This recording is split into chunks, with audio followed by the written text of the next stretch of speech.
Hi, welcome to my PowerPoint presentation, which the topic deal with data compression. Here we're going to discuss the whole purpose and document in compression, data compression as the topic of today. So, welcome and enjoy the topic. In data compression, there are things that we can cover, and we see different things during our presentation. The first thing we see the definition of terms. Here we're gonna see different terminology that are used in data compression to ensure that all are aware and understand them. Also, we can see the types of data compression. We're gonna see there all types of compressing data. Also, we see the difference between loss and lossless compression. This it's a big loss and lossless compression is all about the types of data compression. So we're gonna see that all in deeply. The other thing that we're gonna see in here is techniques to compress. How we're gonna compress the document, in which method and which thing that we're gonna do for us to compress the document. And also here we're gonna see the purpose of compression, and the other thing, advantage and disadvantages of data compression. And next one, we're gonna see the conclusion. We conclude our topic, and through conclusion we can have the quiz, different quiz, and also can see my personal details. So let's be definition of terms. In definition of terms, we're gonna see the terms data. Data is the fact and the statistics collected together for reference or analysis. These are united things that are combined together for us to have full information of the thing.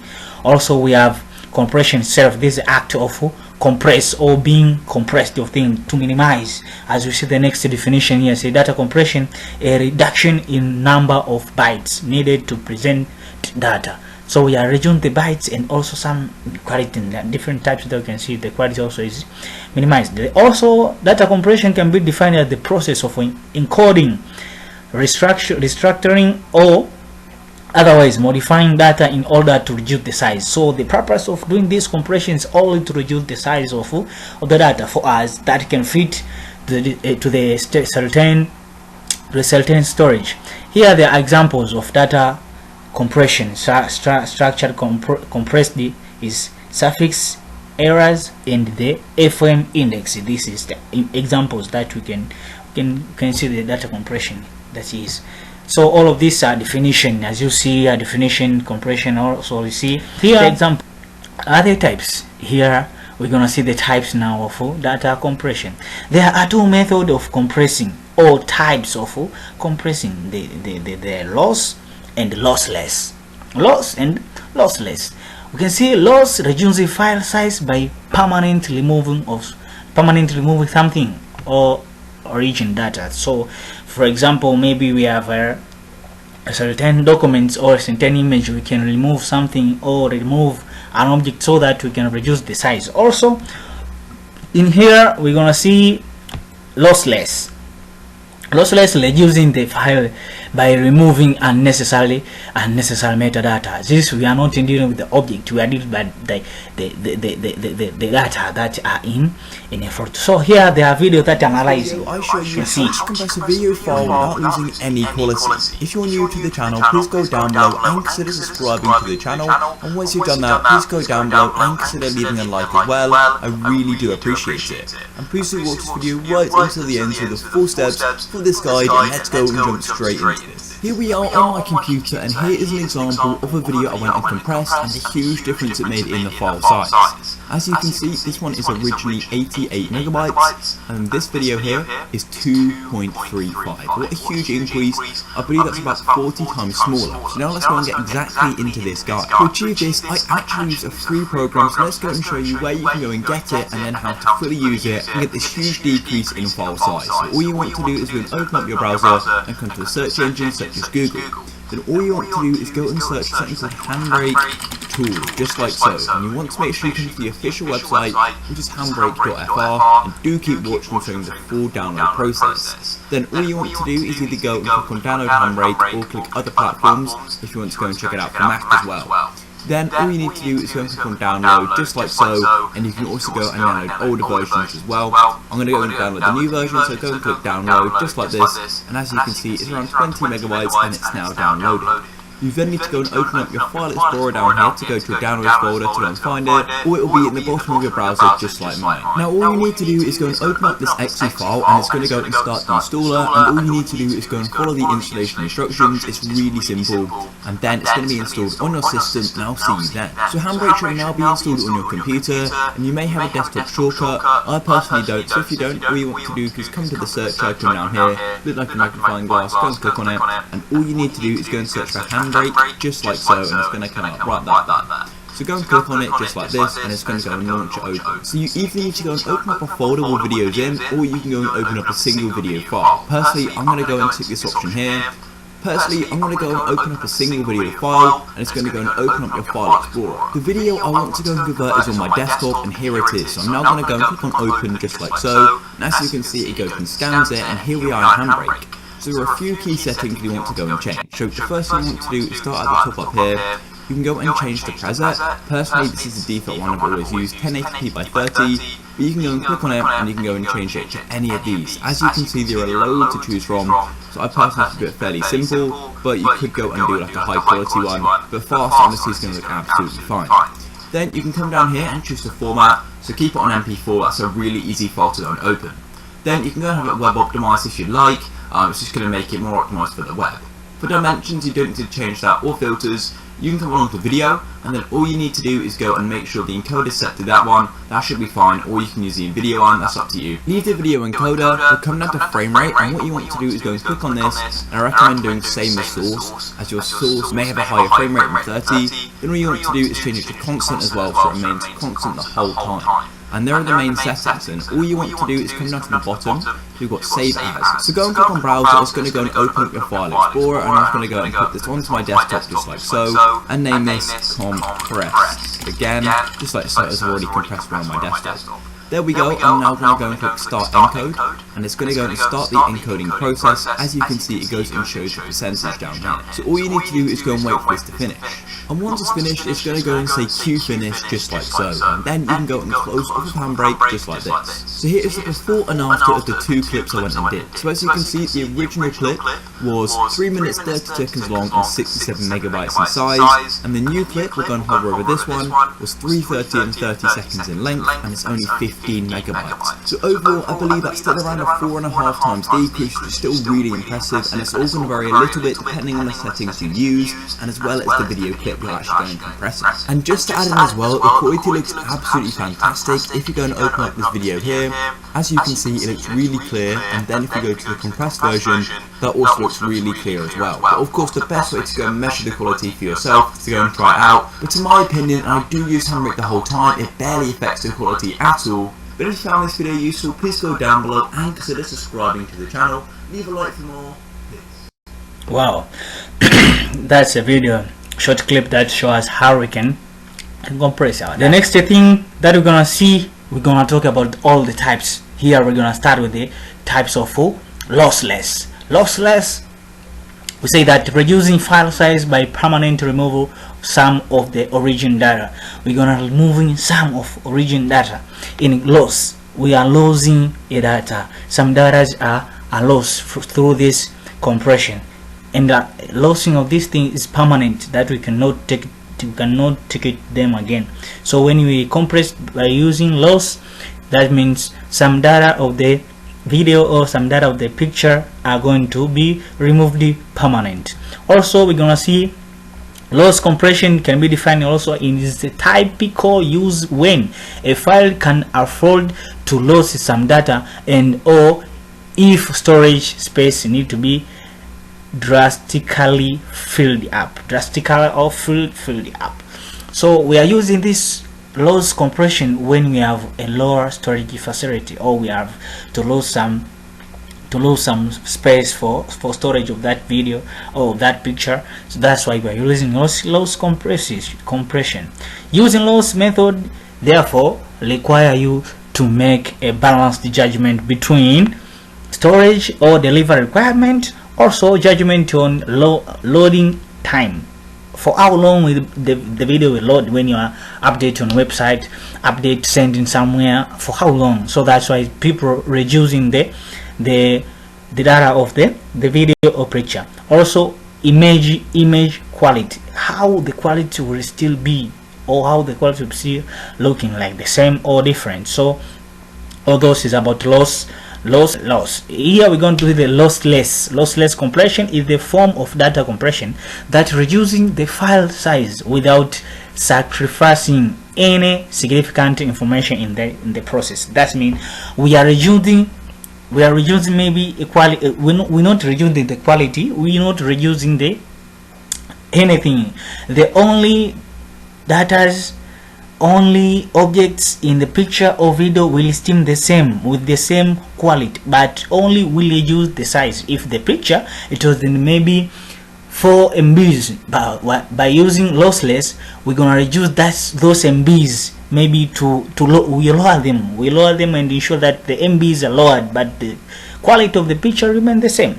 Also, lossless compression is when file size is reduced with no loss of quality. That means we're not losing the quality, we are losing the size of the file. As you see, we have picture here, the origin in JPG and lossless compressed. You see the quality the same, but size here shows in percentage. Here we have 50%, here we have 33%, only size reduced. So we're gonna see also other thing that in this presentation we're gonna see the differences between loss and the lossless compression. Different is what is doing, loss doing what, and lossless doing what. Different also is when it's used. Lossless used mostly where, and lossless used where. Also application where we can apply. Also file size or file type. As we see, lossless will move permanent, or while in lossless will move or will reduce only the restoring and the rebuild compressed data. We rebuild the compressed data. Also in loss, we see when file is information loss is acceptable. Here when we lose information in loss is acceptable, but not acceptable in lossless. We are not allowed to lose the information. The information will be the same. Here we can apply lossless in image, video or audio, but in lossless we can use it in text, image or audio also. And file type of loss, it can be image JPEG, video MPEG or AVC or HEVC, audio MP3 or AAC. In lossless we see image is LAW, BMP, PNG, general zip or audio WAV or FLAC. Those are the between loss and loss. But here we're gonna see techniques. In lossless we use discrete cosine transformation. DCT is mostly widely used in loss compression, and we see those formats that are involved in loss. But in lossless we're gonna use run length encoding, LEE, RLE. Sorry, RLE. Sometimes I means confusion between error and R.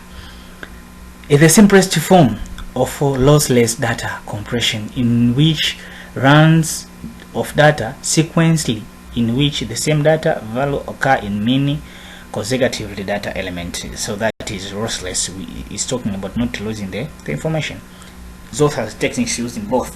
Now we're going to see the purpose of data compression. The only main purpose of data compression is to conduct data compression is to require significantly less storage capacity than uncompressed file. Uncompressed file usually they have large quality and also large number of file capacity. So in storing sometimes it's not required. So we are compressed to ensure that we got less storage capacity of the information. But also we have in this presentation also we can see advantages of data compression. As you see, advantages is it helps to occupy less disk space or storage space. This is due to the fact that when we compress quality of bytes used in the store the information is reduced. So when you compress thing, the storage also of store that thing, maybe your audio or video, the storage capacity also reduced. That's why you're compressing to occupy less disk space. Also, we are compressing, data is read or writing faster than original to ensure that the compression is faster. Maybe when you're uploading, when do you want, we obtain faster than the original. Original will get heavy because they have more quality or more file storage. In here we can enable faster file transfer on the internet due to the reduction of file. So when we are reducing them, we enhance this one to run faster in the internet. Also, data compression is byte order independent. It depends on itself. Bytes, each byte spent in itself. Data compression has variable dynamics range, which depends on algorithm used during compression. So all data are variable and dynamic. It depends on how you here. Also, we have disadvantages of data compression. Disadvantages of data compression, as we see, we have compressed is mathematically intense process. It need a lot of time, consuming time that to compress when we have more data. So that when you are compression is more mathematically. So when you have a lot or large number of files, it's consuming time also. Data compression algorithm a systematic intensive process and will take up valuable resources during data compression process. It sometimes pop up out of memory itself without in itself. This pop up, it cannot be seen. Error, it can occur also in some of the system having less resources that required by data compression. So some system lack enough resources for us to compress our file. Those are it may have some errors.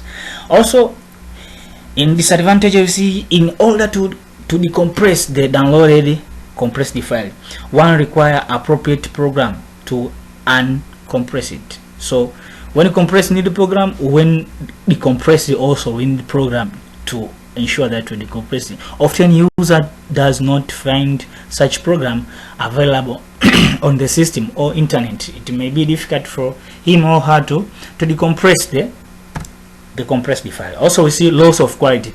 As we know, in loss we reduce some objects, remove them permanently. Also, when you remove it, means some pixel of the picture or video may be reduced also. So that's why I say compression loss quality from original. Originally, we have more quality than the compressed. This is due to loss for loss compression method. Also, we see compatibility issue. Some will not be compatible, especially this happened to the video. Someone can have platform or software to view the video, but the compressed file may not supported on that platform and that device that somebody using it. So here we're gonna see my conclusion. We conclude this presentation by saying that conclusively, therefore, data compression is a valuable tool for managing large data set and improving transfer speed. Its advantages include reduced storage requirement and enhanced transmission efficiently, a significance in today's data-driven world. However, the potential downsides, such as data loss and decompression delays, must also be considered. Balancing the factor is crucial for effective data management strategy. So this is my conclusion of the all things that I've been talking from the first presentation to here. So different question, we're gonna see here different questions that we may ask ourselves, or we can use them as reviewable for our topic. The quiz is we can answer different terminologies or define the terms that can define data compression. We see also loss and lossless, and also we see data. Also we can ask ourselves, what are the advantage and disadvantage of data compression. In this presentation we have discussed also. You can answer them, and through this question you can improve yourself in reviewing. Also you can ask yourself, show the difference between loss and lossless compression. We all have seen there. So by saying that, I've reached the end of my presentation. Here are my personal details that are added. Like I can say, this presentation is prepared by Thomas Oswald Lamek, presented to you by Thomas Oswald Lamek. My registration number is 03.9558.02.02.2024. Thank you for listening. You are most welcome for more presentation.